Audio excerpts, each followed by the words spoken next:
Today's episode is going to be very deconstructed, very go with the flow, unstructured, very just the way it is. So stick around, I'll take my time. There will be no edits in this video, so you'll see me reading my notes and hesitating and stopping and continuing, and that's perfectly fine. I have been MIA for 6 to 8 months. If you've been following me for a while, you've probably noticed. And therefore, I'm just going to go with the flow and take it as it goes. I want to also mention that I'm in my deep PMS, deep luteal right now. So normally that would have been an excuse for me not to show up today. But for some reason, I feel very good. I feel energized. I feel motivated to record that episode number 12. And there is a reason why I feel this good today, considering that I'm that late in my cycle. And you'll see that it'll all make sense with the theme of today's episode. So at the beginning of my cycle, I truly did what my body, what I needed, and not what I wanted in order to feel good in this phase of my cycle. So it was like a sacrifice for the future. It was caring and loving myself and doing what I needed to do and not what I wanted to feel better in the long run, in the future. So you'll see, stick around, it'll make sense with the theme of today's episode, which is maybe you're not inconsistent and maybe you're just in the wrong season.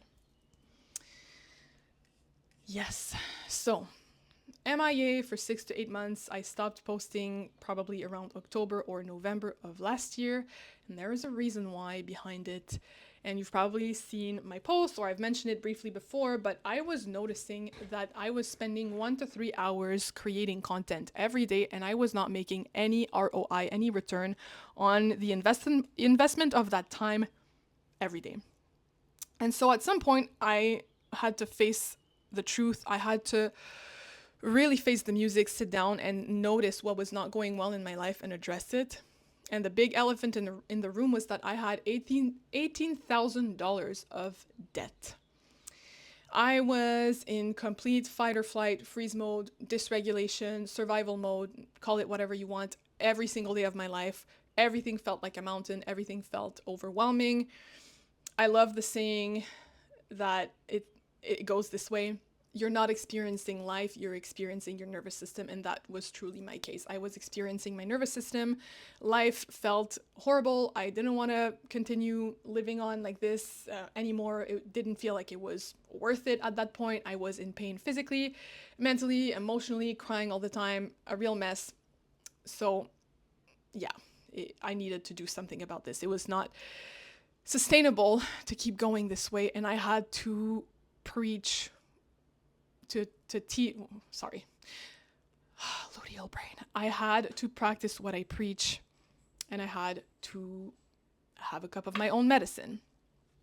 And so to make a long story short, I did the things that I needed to do for myself and not that I wanted to do. I sacrificed my winter, truly the real winter here in Canada, from November to lately here before spring, to really allow myself to die and be reborn, to do the things that are not fun, the foundational work in my life, so that I could then build on top of these sturdy and strong foundations.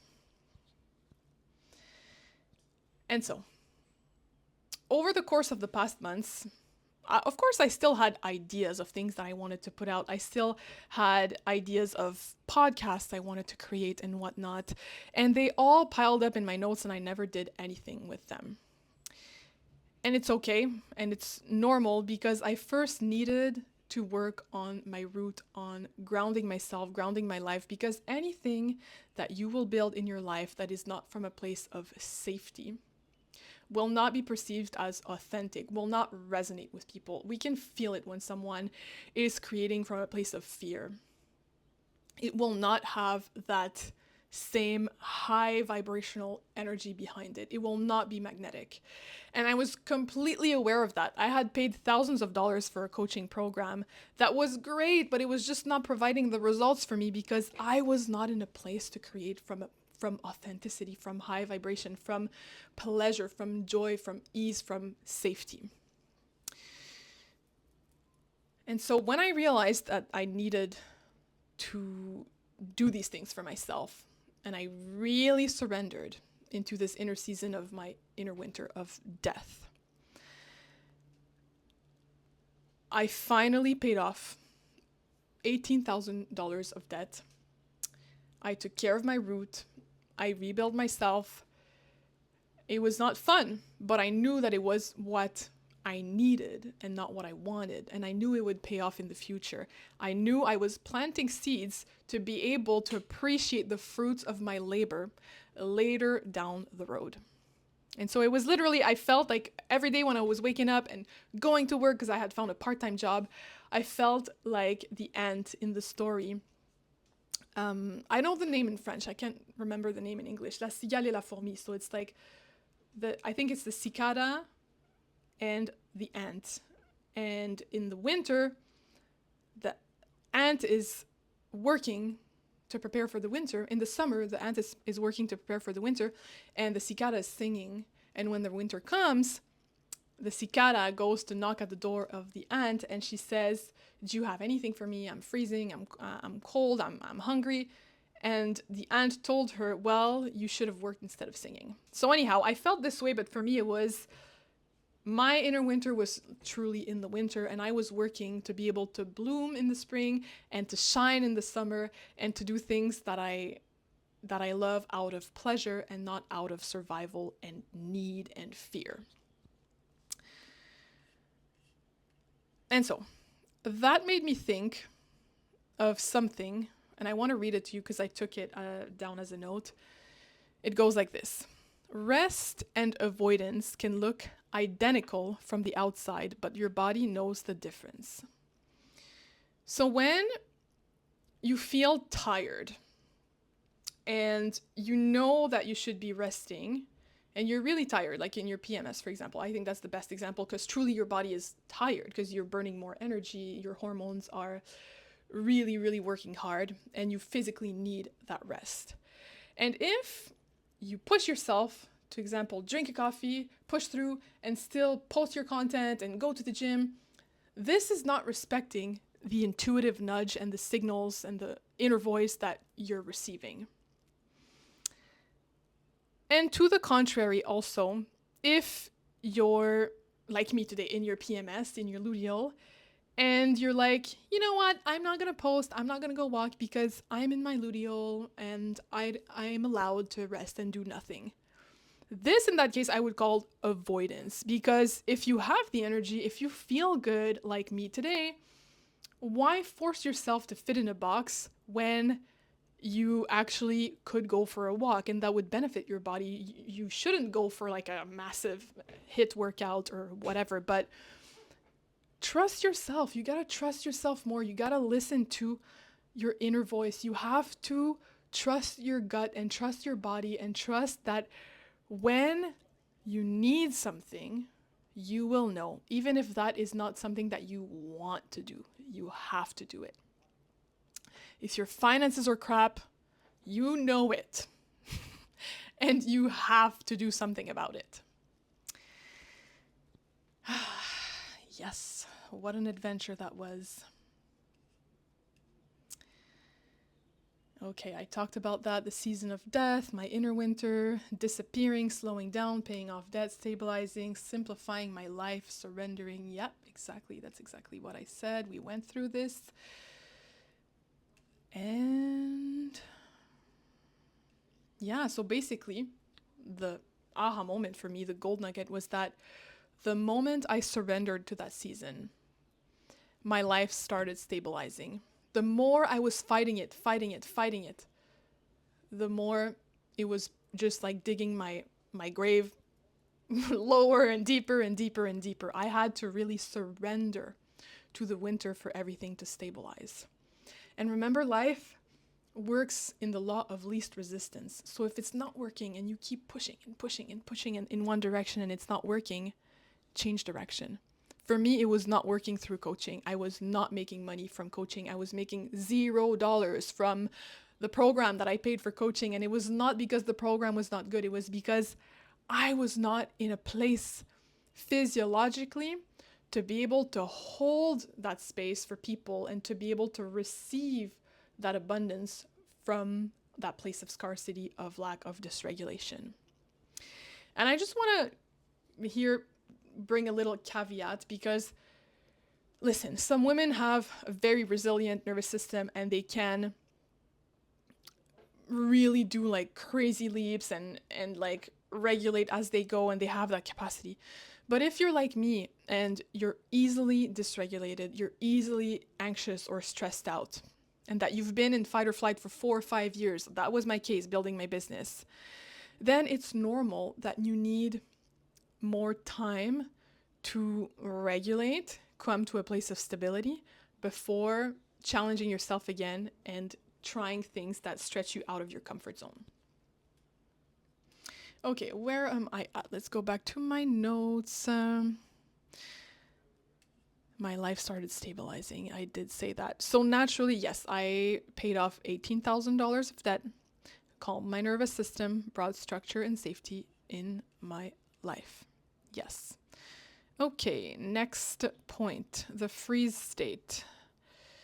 Oh yeah, that's the turning point. Okay, so here it is. When I paid off the debt and when I felt finally safe and I was able to cook from a place of pleasure again and to do crochet for fun and doing things not for productivity purposes, but from a place of just enjoying life, enjoying myself, and just being present and being able to like do crochet and watch Gilmore Girls on the TV without feeling guilty, without feeling like I should be hustling for clients because my bank account is dry. And so when I reached this place, I really like cherished it for a while, for a couple months. I would say since February, I really started. So that's to give you context. Right now we're end of May. So February, March, April, and May, almost 3 to 4 months of just really appreciating this phase of stability that I built for myself, where I didn't have to struggle for money. I was able to just pay all my bills as they were coming towards me. Like usually when I would get a fine or a bill, taxes to pay, I would bad trip and go into like psychosis literally. But now I was like, oh, you know what? Like I have the money for it, so it doesn't matter. And I just want to also tell you that I paid $5,600 of taxes one shot, and I was doing installments for the past 4 years because I didn't have that money. And at first, when I had to pay that amount, I felt my body going back into panic, into freeze mode, into, oh my God, like, how am I going to pay this? And I'm going to start falling into debt again. And my brain wanted to bring me back into safety, right? Like, it was clinging on to my old identity that never had enough. And so I had to work on regulating myself. But coming back to the freeze state. So yes, since now I was feeling regulated and good, and that there is really realistically no danger in my life. Like I have enough money to live for the next 3 months without problem. I don't have debts anymore. I am safe. I have a roof over my head. I have food on my plate every day. I can go out and walk in the street and there is no danger for me. So really, and I'm privileged. I can say thank you to life, to the universe, to God, because not everyone can say this. Obviously, I'm not speaking for everyone here. Some people sadly live in places on the globe where they aren't safe. They aren't living safely on a daily basis. But I can say for myself, there is no danger right now in my life.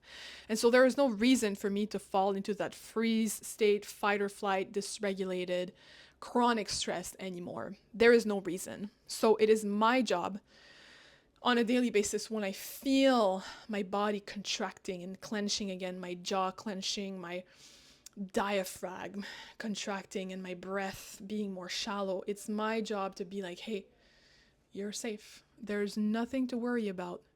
You're good. You have everything that you need. You're provided for. You're in a safe space.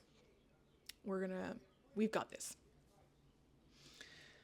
And so now I was falling into another block, into another pattern, which is the fear of showing up online, the fear of collapsing back into that chaos that I was in for the past 4 years, the fear of being consistent, of posting this episode today and not showing up next week, of starting to post on Instagram and not showing up the next day, the fear of not getting views on my content, the fear of just being seen again by people. And those fears are valid, and I know it because I have proof that it didn't work for me before, that I paid for the coaching, that I showed up consistently, posting every day, and I was not getting return on my investment. I have proof that being seen and being consistent was not working for me, that I was not getting views, I was not getting money from it, I was not having pleasure doing it. And so the fear is valid, those fears are valid, but now I'm in a different place. I'm in a place where I am safe. I don't have $18,000 of debt anymore hanging over my head. There is no reason for me to feel unsafe. And so my new challenge that I'm currently navigating is to reteach myself that it is safe to show up. And that means showing up little by little and just dipping my toes in the water and posting for fun without expectations. And that's what I did yesterday. I just posted a little carousel of my photos of my latest trip to Colombia, and I had no expectation around it. I just wanted to post, to expose myself slowly to being seen and to be online after disappearing for such a long time. Okay, going back to my notes.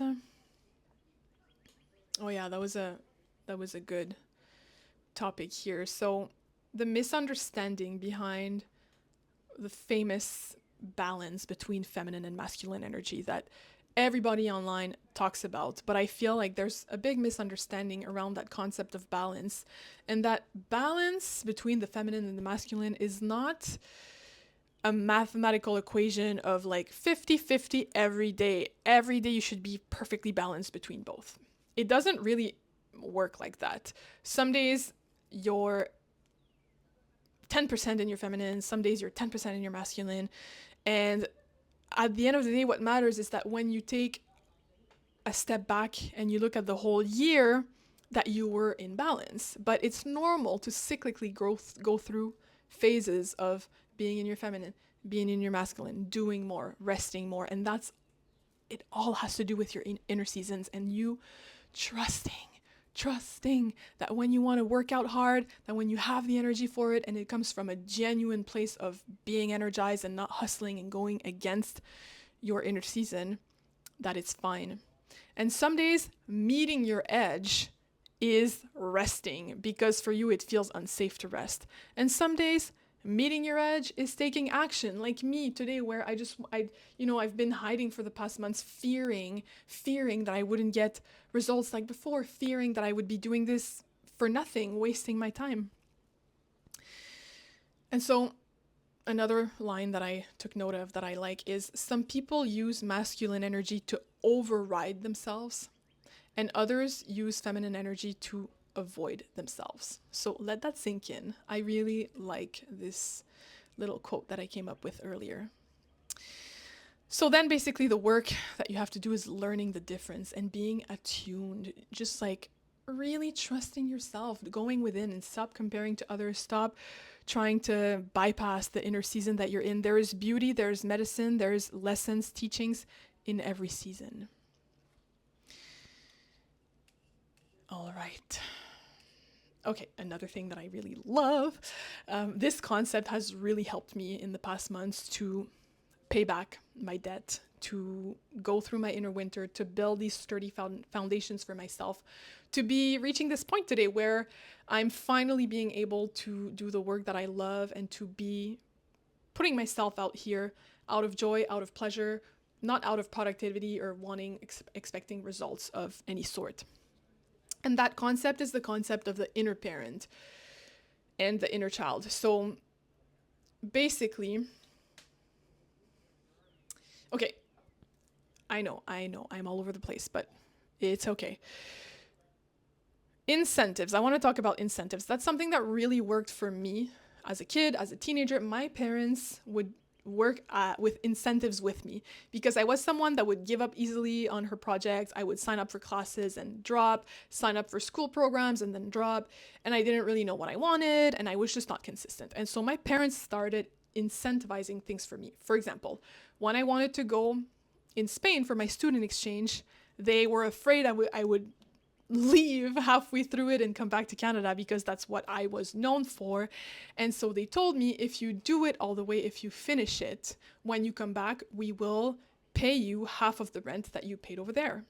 And so I had a very good incentive, of course, to stick to the plan and go through it, even when it was hard, even when it was scary, even when it was lonely.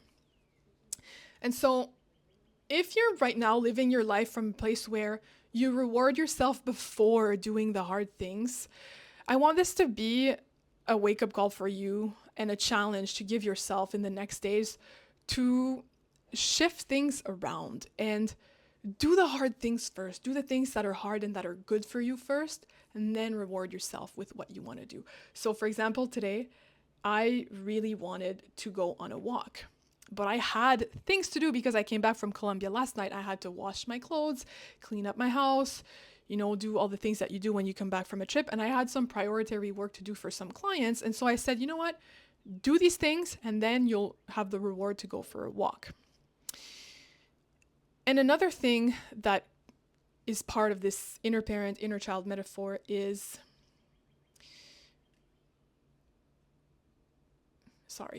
I'm reading my notes. Self-trust, yeah, rewarding yourself, parenting yourself consciously.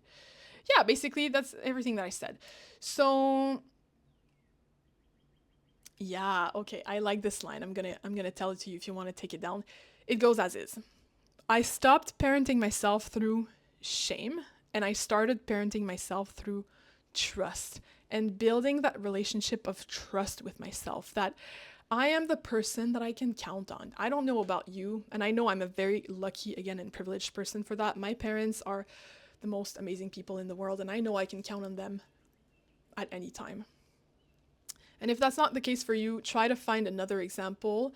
But basically, you want to see yourself as that trustworthy person that no matter in what situation you are, you know that you are the person to call. Like you're your own emergency contact. You can count on you because you know that you will show up in the good, the bad, and the ugly, and not that you clock out and you disappear when things get hard. You have some friends like that they're there for the party, for the fun, but if you need help, they're not there.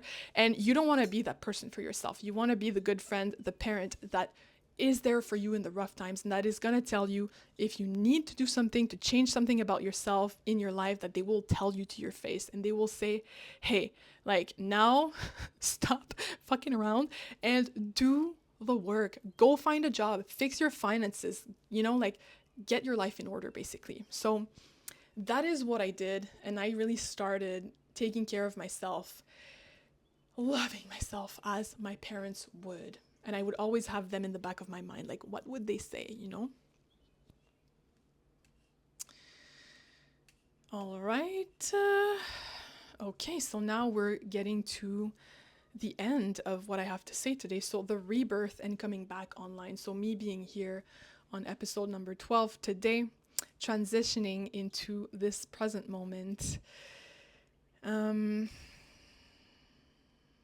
Yeah, okay, so basically, I realized that now that I was in my comfort zone, like I was saying before, my next edge is not to let go of posting every day, because that was an edge to meet for me, to stop posting, to disappear, and to fear that all my efforts were going to go to the garbage, and that all the posts that I had been doing for the past 6 months consistently were going to go to the garbage, and that my investment in my coaching program was going to the garbage, and that everything was done for nothing, and that people were going to stop caring about my content, and that they were going to stop, having interest for my message and whatnot. And I had to really trust and meet that edge of slowing down and disappearing, knowing that even if I stopped posting, the earth would still revolve, and life would go on, and that I can come back and rebuild myself from a place of regulation, of joy for what I do, of pleasure,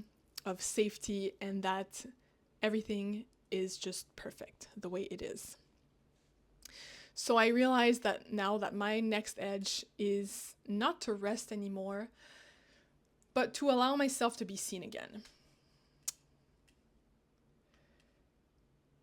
Yes, and making imperfect videos like right now, taking little breaks, reading my notes. It's not perfect, but I'm here and I'm not posting because I'm obsessing with the return on my investment. I'm not obsessing over views. I'm here to really allow myself to take space again and to be seen and to meet that edge and to dip my toes in the water a little bit and trust the process and to just come back online. And that is a new word that I learned actually this year is the process of titration. Titrating. It means oscillating like a pendulum between what scares you, what feels like danger to you, to your nervous system, and what feels safe. And so right now I'm oscillating, titrating, coming back online, and meeting my edge. I'm going to read my notes again, and we're almost done. The integration of my own work. Yes, exactly. Okay, yeah, that's exactly what I wanted to say to finish off this podcast episode number 12 is that now I'm actually excited to create again. I'm actually excited to work on new programs, new offerings, and I've been working on something, I'll reveal the title soon, since January, when I was still in the process of all of this and in my debt and paying debts and working a part-time job. And I knew I had a vision for what I wanted to bring to life, but I knew it was not the time to publish it and to hustle and to like out of fear and hurry publish it and just put it out into the world. And so now I'm actually taking pleasure into seeing my offerings, my programs being built slowly over time and maturing like a good wine, and they're becoming even more potent and better with time because I have integrated everything that I've gone through. It's integrated, and now I'm excited to share it with the world, and I'm excited to put it out there. And so stay tuned because there's a lot of very good and potent things that are coming out very soon. And this brings us to the end of today's episode. So to wrap up, basically, I am now in a season of appreciating the hard work, the things that were not fun that I did for myself. It was a gift from my past self to my future self.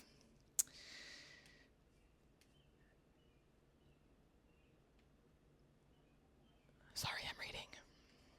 Maybe the real work was never becoming more productive. Maybe it was becoming honest enough to listen. Yes, that's very true. All right, so that's it. We've covered everything. And I will be back for episode number 13. And hopefully I will be back next week. But we shall see. We shall see as I'm trusting, as I'm listening to my inner seasons, what will happen. But regardless, I'm very happy that I made the time and overcame my old identity that wanted to keep me pulled back to show up today for this episode. And I thank you for sticking around if you're still there. And I wish you a beautiful day and give you the homework to tune in with yourself and ask yourself what inner season you are in, if you trust your intuition, and try to see if you're doing the aligned actions on your daily basis to match this season, or if you're avoiding, if you're bypassing. I'm curious to know. And if you want to share about it in the comments, I would love to hear how you are navigating all the things in your life at the moment.